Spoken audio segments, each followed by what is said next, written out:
আসসালামু আলাইকুম, আমি নাইম দক্ষিণ কোরিয়া থেকে সবাইকে স্বাগত জানাচ্ছি আমার ইউটিউব চ্যানেল নাইমিলিতে। যদি ভালো লাগে তাহলে সাবস্ক্রাইব, আর যদি ভালো না লাগে দেখতে থাকুন, দেখতে দেখতে ভালো লাগা ভালোবাসা হয়ে যাবে ইনশাআল্লাহ।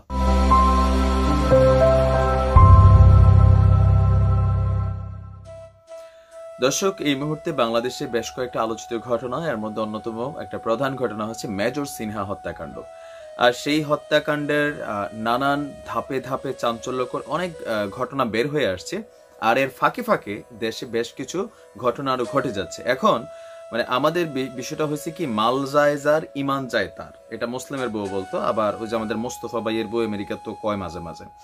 এখন আমাদের বিষয়টা হচ্ছে কি, যে মেজর সিনহা হত্যাকাণ্ডের একটা ফাইনাল কনক্লুশন পর্যন্ত না পৌঁছার কারণে এর মাঝখানে যখন কোনো ঘটনা হয়, আমাদের সন্দিহান মন কোথাও না কোথাও এগুলোটা কানেক্ট করতে চায়, ঠিক আছে? তো ঠিক তেমনই একটা ঘটনা যে গতকালকে নারায়ণগঞ্জ শহরে, আমাদের বাংলাদেশের নারায়ণগঞ্জে আপনার খানপুর তল্লা এলাকায় একটা মসজিদে এশার নামাজের জামাত চলাকালীন সময় বা আগে পড়ে আপনার একযোগে 6টা এসি ব্রাস্ট হয়েছে।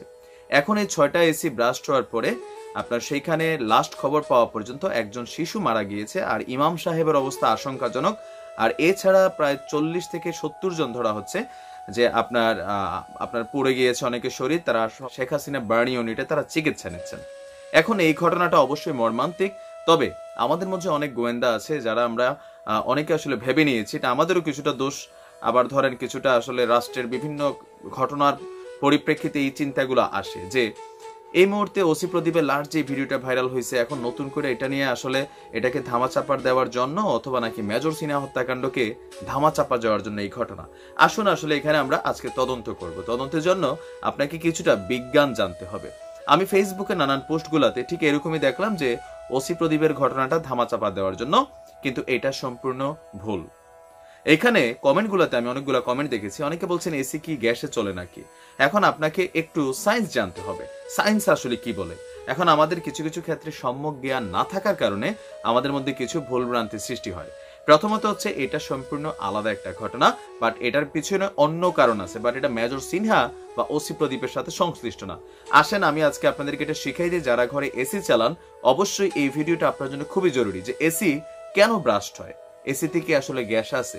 জি, এসিতে অবশ্যই গ্যাস আছে, গ্যাসের মাধ্যমে চলে। আপনার রেফ্রিজারেটর, আমরা যে ফ্রিজ চালাই সেটাও কিন্তু গ্যাসেই আপনার চলে। আমরা নর্মাল দৃষ্টিতে ভাবি এসির কাজ হচ্ছে কি, বাইরে কম্প্রেসার যেটা আছে সেটা বাতাস টাইনা পাইপের মধ্যে দিয়ে অ্যালুমিনিয়ামের আমাদের এসির যে উইন্ডো আছে সেইখান দিয়ে বাতাস আকারে ছেড়ে দেয় আর ভিতরের গরম বাতাস বের করে, কিন্তু এটা আপনার অনেকটা ভুল ধারণা। আপনাকে একটু বিজ্ঞান দেখতে হবে, তো আমরা সেইভাবে বলি। এসিতে বেসিক্যালি ফ্রেয়ন নামক একটা গ্যাস আসলে ব্যবহার করা হয়, যেটা নন ফ্লেমেবল, মানে অদাহ্য, যেটা জ্বলার কথা না, বাট ক্ষেত্র বিশেষে এটা কিন্তু আপনার জ্বলে ওঠে। বাট আমাদের খানপুর তল্লা মসজিদে যেটা হয়েছে, যে ওই মসজিদের ফ্লোরের নিচে দিয়ে আপনার কিছু নর্মাল যে রান্নার গ্যাসের যে লাইন আছে সেগুলো নাকি গিয়েছে। আর স্থানীয় এলাকার মানুষের তথ্য অনুযায়ী যে মাঝে মাঝে তারা সেইখানে গ্যাসের গন্ধ পাইতো। আর বিষয়টা সম্পর্কে আপনার যখন তিতাস গ্যাস কোম্পানিকে জানানো হয়, তারা নাকি সেটাকে কোনো পদক্ষেপ না নিয়ে বরং তো উল্টো 50,000 টাকা দাবি করছে। যাই হোক, ওইটার কারণেই আসলে এখানে ফ্লেমেবল বা এই এসি ব্রাস্ট হয়েছে। বিষয়টা এসি ব্রাস্ট হয় নাই, ওই যে বুদবুদ আকারে যে গ্যাস ছিল সেটা মসজিদ বন্ধ থাকার কারণে সেখানে আপনার জমে গিয়েছিল। আর যখন এরকম গ্যাস জমে, সেখানে ম্যাচের কাঠি জ্বালানো অথবা বৈদ্যুতিক কোনো সুইচ যদি আপনি জ্বালান, শর্ট সার্কিট ক্রিয়েট হয় বা স্ফুলিঙ্গ তৈরি হয়, সেটা থেকে কিন্তু আগুন ধরতে পারে। আর আগুন ধরার কারণে এসির যে উইন্ডো গুলো ছিল সেগুলো আসলে ব্রাস্ট করেছে। এখন কেন আসলে এসি ব্রাস্ট হয় আমরা একটু তথ্য অনুযায়ী দেখি। স্ক্রিনের এক অংশে আমি আপনাদের জন্য বিবিসি বাংলার নির্ভরযোগ্য কিছু বিষয় রেখেছি, যেন আমাদের মধ্যে অনেক কিছু জানার আছে। যেমন কেন ঘটছে এসি দুর্ঘটনা, আপনারা নিশ্চয় দেখছেন। বাংলাদেশ প্রকৌশল বিশ্ববিদ্যালয় বুয়েটের একজন মেকানিক্যাল ইঞ্জিনিয়ারিং বিভাগের অধ্যাপক অলোক কুমার মজুমদার, তিনি বলেছেন এসি দুর্ঘটনার পেছনে 3টি কারণ রয়েছে। নাম্বার 1 হচ্ছে যে আপনার অনেকক্ষণ রুমের লোড অনুপাতে এসি ব্যবহার করেন না। যেমন ধরেন আপনার রুমটা অনেক বড়, কিন্তু এসি লাগাইছেন 1.5 টনের, কিন্তু লাগবে এটাতে 2 টন বা 3 টন, বা আপনি লাগাইছেন 1 টন। তখন হয় কি, এসির উপরে প্রেসার পড়ে, আর এই প্রেসার হওয়ার ফলে কি হয়, এসি আপনার অতিরিক্ত গরম হয়ে যায়। আর নিম্নমানের এসি কিনলে সেগুলোর ভিতরে ফ্যান, তারের, বিদ্যুতের ব্যবস্থাগুলো ঠিক থাকে না, সেখানে কারিগরি ত্রুটি দেখা যায়, যা অনেক সময় আগুনের সূত্রপাত করে। আসেন আমরা গ্যাস নিয়ে কথা বলি, যে আসলে এসির ভিতরে গ্যাসটা কোথায় থাকে।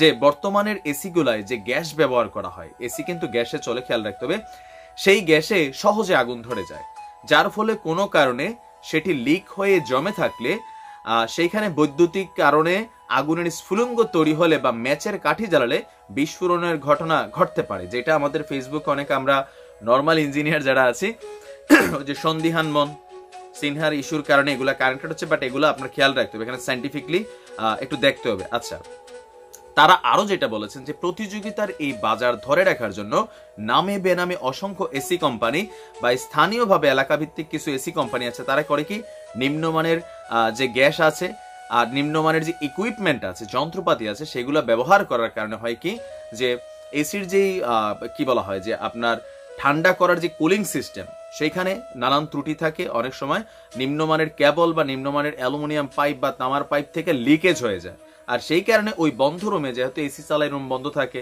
কোনো কারণে সিগারেটের জন্য আপনি ম্যাচ ধরাইছেন, বাচ্চারা ধরাইছে, সেইখান থেকে এসি ব্রাস্ট হইতে পারে। আচ্ছা,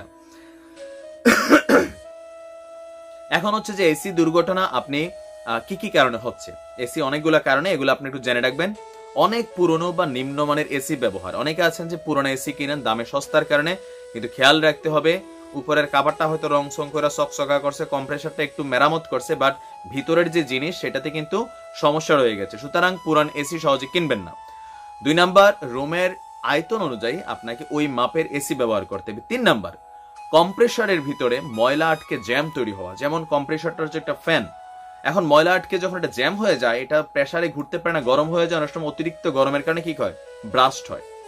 এসি থেকে লিক হওয়া, এসি থেকে গ্যাস লিক হওয়া এবং সেটি রুমে বা এসির ভিতরে জমে থাকা, এসি থেকে গ্যাস হইয়া আপনার উইন্ডের ভিতরে কিন্তু জমে থাকে। তো এরকম নানান বিষয় আছে যেগুলা একটু আমরা জানতে হবে। আচ্ছা, এসির ভেতরের বা বাইরের বৈদ্যুতিক তার নড়বড়ে হয়ে থাকা, যা শর্ট সার্কিটের মানে একটা সিস্টেম তৈরি করতে পারে। বৈদ্যুতিক হাই ভোল্টেজের কারণে ইলেকট্রনিক্স যন্ত্রের উপর তাপ তৈরি হওয়া। আর লাস্ট হচ্ছে অনেকদিন এসির সার্ভিসিং না করানো। যারা এসির মেকানিক্যাল ইঞ্জিনিয়ার আছেন তারা বলেছেন যে অন্যান্য জিনিসের মতনও এসিরও যত্ন নেওয়া দরকার আছে, বিশেষ করে যখন আমরা সামার শেষ হয়ে যায়, পরবর্তী সময় আবার নেক্সট সামারে বা গরমে আমরা এসি চালাই, এর আগে একটু সার্ভিসিং আপনার করতেই হবে। যদি এটা আপনি না করেন তখন হবে কি যে এটা লম্বা একটা সময় যদি ময়লা জমে থাকে, এসির উপর একটা ফিল্টার থাকে, অনেকে জানেন যে এসির যেই উইন্ডো দিয়ে যেখানে বাতাস বের হয় এর উপরের অংশে এরকম নেটের মতো থাকে, আপনি এসি খুললেই দেখতে পারবেন, ওইগুলো মাঝে মাঝে ইচ্ছা করলে আপনি নিজের হাতে ব্রাশ দিয়ে পরিষ্কার করতে পারেন, মিস্ত্রি ডাকার দরকার নাই। এসির যে কাভারটা আছে সেটা টান দিবেন, খুললে ভিতরে দুই দিকে দুইটা নেট পাবেন, প্লাস্টিকের মতো থাকে, মশারির মতো সিস্টেম, আপনি ওটারে পরিষ্কার করেন, দেখবেন যে বাতাসও বেড়ছে, ময়লাও শেষ হয়েছে। তো এরকম ছোটখাটো অনেক কিছু, বাট সিনহা হত্যা বা ওসি প্রদীপের ভিডিওর সাথে আসলে এই ঘটনার কোনো সংযুক্তি নেই।